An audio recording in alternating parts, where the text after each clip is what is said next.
Hi, I'm Mary, a librarian and book reviewer with a focus on stories written for kids, tweens, and teens. Today I get to share with you this book called Fitting Indian by Jyoti Chand and Tara Anand.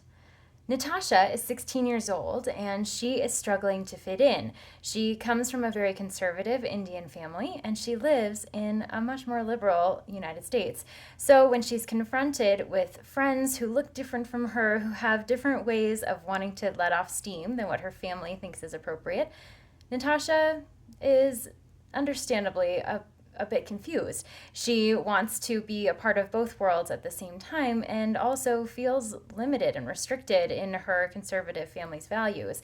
So, as she goes out with her American friends, she finds herself drinking excessively. She also finds herself harming herself at home when she feels like everything around her is out of control.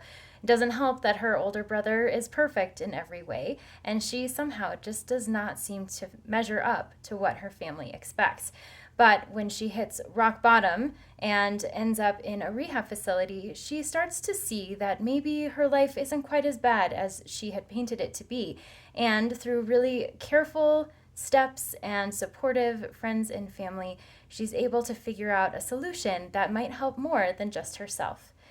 This graphic novel is very deep, as you can tell from the description of it.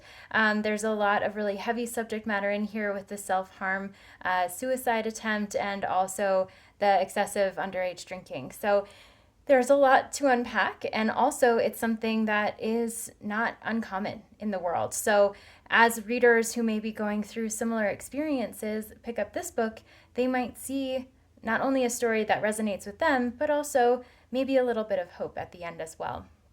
The book is written for a young adult audience because of the nature of the storytelling, and it's really interesting because there's a relatively limited color palette that comes in here.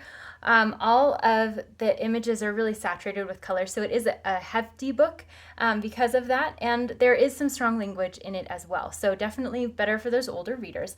It comes mostly in dialogue, as you can see from the word bubbles, but you also see a little bit into Natasha's mind. So she has her own thoughts that come in that sometimes contradict what she says out loud. So as readers who are understanding a little bit more about how adolescence works, about how mental illness works, and about how families can grow and support one another, especially when there are secrets that the family hasn't shared openly out loud.